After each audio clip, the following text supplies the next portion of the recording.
Number one, put God first. Put God first in everything you do. Everything that you think you see in me, everything that I've accomplished, everything that you think I have, and I have a few things, everything that I have is by the grace of God. Understand that. It's a gift. 40 years ago, March 27th, 1975, it was 40 years ago, just this past March, I was flunking out of college. I had a 1.7 grade point average. I hope none of you can relate. I had a 1.7 grade point average. I was sitting in my mother's beauty shop. They still call it beauty shops now? What they call it now? Yeah, I was sitting in the beauty parlor. I was sitting in my mother's beauty parlor, and I'm looking in the mirror, and I see behind me this woman under the dryer. And every time she looked up, every time I looked up, she was looking at me, just looking me in the eye. And I didn't know who she was, and I said, she said, somebody give me a pen, give me a pencil. I have a prophecy. March 27, 1975. She said, boy, you are going to travel the world and speak to millions of people. Now, mind you, I flunked out of college. I'm thinking about joining the army. I didn't know what I was going to do, and she's telling me I'm going to travel the world and speak to millions of people. Well, I have traveled the world, and I have spoke to millions of people. But that's not the most important thing, the success that I had. The most important thing is that what she taught me and what she told me that day has stayed with me since. I've been protected. I've been directed. I've been corrected. I've kept God in my life, and it's kept me humble. I didn't always stick with him, but he always stuck with me. So stick with him in everything you do. If you think you want to do what you think I've done, then do what I've done and stick with God. Number two, fail big. That's right. Fail big. Today's the beginning of the rest of your life, and it can be very frightening. It's a new world out there. It's a mean world out there, and you only live once. So do what you feel passionate about. Take chances professionally. Don't be afraid to fail. There's an old IQ test, was 9 dots, and you had to draw 5 lines with a pencil within these 9 dots without lifting the pencil. The only way to do it was to go outside the box. So don't be afraid to go outside the box. Don't be afraid to think outside the box. Don't be afraid to fail big, to dream big. But remember, dreams without goals are just dreams, and they ultimately fuel disappointment. So have dreams, but have goals. Life goals, yearly goals, monthly goals, daily goals. I try to give myself a goal every day. Sometimes it's just to not curse somebody out. Simple goals, but have goals.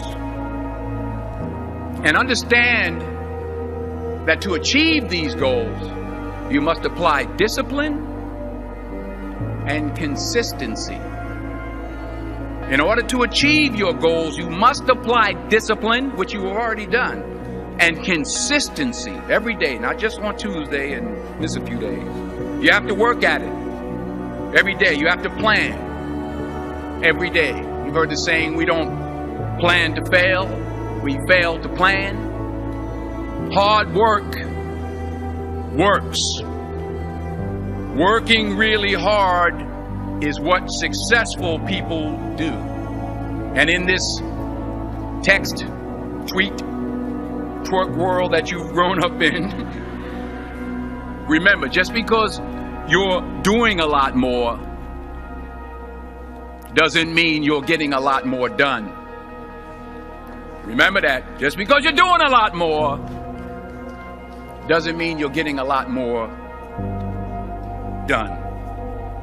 Don't confuse movement with progress.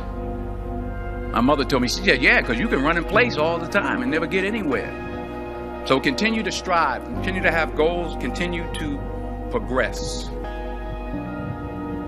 Number 3, you'll never see a U-Haul behind a hearse. I'll say it again. You'll never see a U-Haul behind a hearse. I don't care how much money you make, you can't take it with you. The Egyptians tried it. They got robbed. That's all they got. You can't take it with you. And it's not how much you have. It's what you do with what you have. We all have different talents. Some of you will be doctors, some lawyers, some scientists, some educators, some nurses, some teachers. Yeah, okay. Some preachers. The most selfish thing you can do in this world is help someone else. Why is it selfish? Because the gratification, the goodness that comes to you, the good feeling that I get from helping others, nothing's better than that. Well, one or two things, but nothing's better than that. Not jewelry, not big house I have, not the cars, but it's the joy. That's where the joy is, in helping others. That's where the success is, in helping others. Finally, I pray that you put your slippers way under the bed tonight, so that when you wake up in the morning, you have to get on your knees to reach them.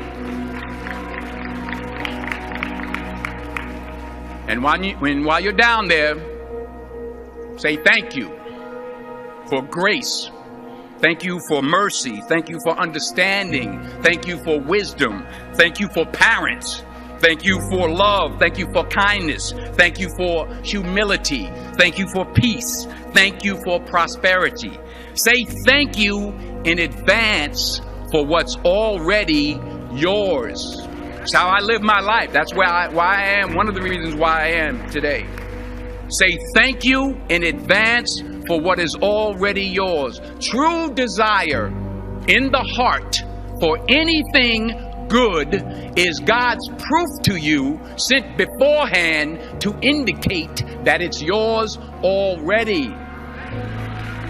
I'll say it again. True desire in the heart, that itch that you have, whatever it is you want to do, that thing that you want to do to help others and to grow and to make money, that desire, that itch, that's God's proof to you, sent beforehand already to indicate that it's yours. And anything you want good, you can have. So claim it. Work hard to get it. When you get it, reach back. Pull someone else up. Each one, teach one. Don't just aspire to make a living.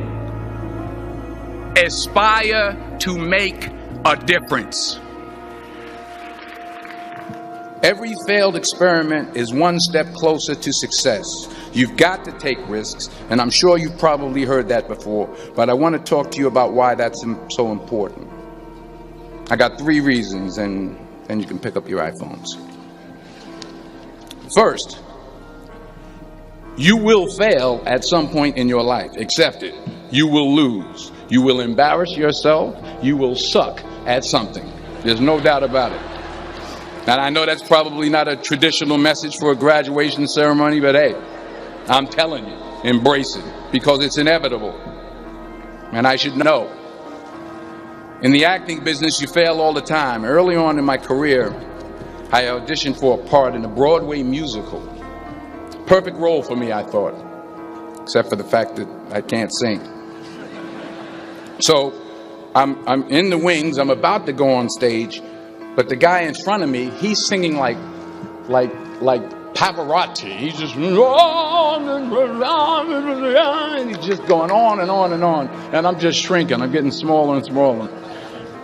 So they say, oh, thank you very much, and you'll be hearing from us.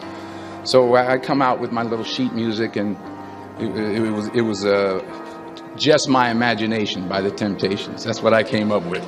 So I hand it to the accompanist, and she looks at it and looks at me and looks out at the director and was like, all right. So I start, I'm going to sing. I'm like, it's just my imagination once again, and then coming away with me. And I'm not saying anything, so I'm thinking I'm getting better. So I just start getting into it. It was just my imagination.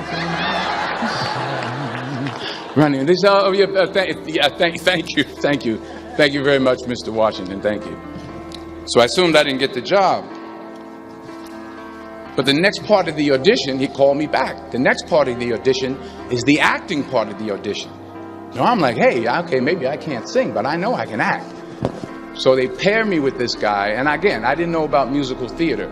And musical theater is big, so they can reach everyone all the way in the back of the stadium. And I'm more from a realistic, naturalistic kind of acting where you actually talk to the person next to you. So I don't know what my line was. My line was, well, hand me the cup. And his line was, well, I will hand you the cup, my dear. The cup will be there to be handed to you. I said, oh, okay. Well, should I give you the cup back? Oh, yes, you should give it back to me because you know that is my cup and it should be given back to me. I didn't get the job. But here's the thing. I didn't quit. I didn't fall back. I walked out of there to prepare for the next audition, and the next audition, and the next audition. I prayed. I prayed. And I prayed. But I continued to fail and fail and fail. But it didn't matter because you know what? There's an old saying, you hang around the barbershop long enough, sooner or later you're going to get a haircut. So you will catch a break, and I did catch a break. Last year, I did a play called Fences on Broadway. Someone talked about it. Won the Tony Award. And I didn't have to sing, by the way. But here's the kicker. It was at the Court Theater.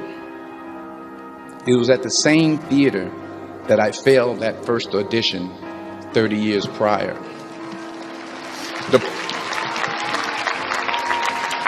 The point is, and I'll pick up the pace, the point is every graduate here today has the training and the talent to succeed. But do you have the guts to fail? Here's my second point about failure. If you don't fail, you're not even trying. I'll say it again. If you don't fail, you're not even trying. My wife told me this great expression. To get something you never had, you have to do something you never did. Les Brown's a motivational speaker. He made an analogy about this. He says, imagine you're on your deathbed, and standing around your deathbed are the ghosts representing your unfulfilled potential. The ghost of the ideas you never acted on. The ghost of the talents you didn't use. And they're standing around your bed, angry, disappointed, and upset. They say, we came to you because you could have brought us to life, they say. And now we have to go to the grave together. So I ask you today, how many ghosts are going to be around your bed when your time comes? You've invested a lot in your education, and people have invested in you. And let me tell you, the world needs your talents, man, does it ever. I just got back from Africa like 2 days ago, so if I'm rambling on, it's because I'm jet lagged. I just got back from South Africa. It's a beautiful country, but there are places there with terrible poverty that need help. And Africa is just the tip of the iceberg. The Middle East needs your help. Japan needs your help. Alabama needs your help. Tennessee needs your help. Louisiana needs your help. Philadelphia needs your help. The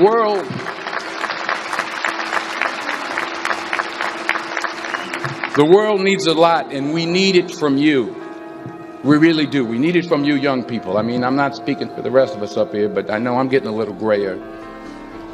We need it from you, the young people, because remember this. So you got to get out there. You got to give it everything you got, whether it's your time, your talent, your prayers, or your treasures. Because remember this. You will never see a U-Haul behind a hearse.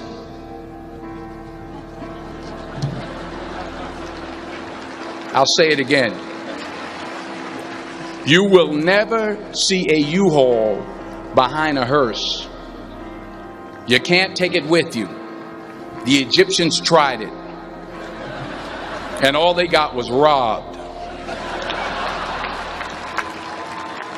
So the question is, what are you going to do with what you have? I'm not talking about how much you have.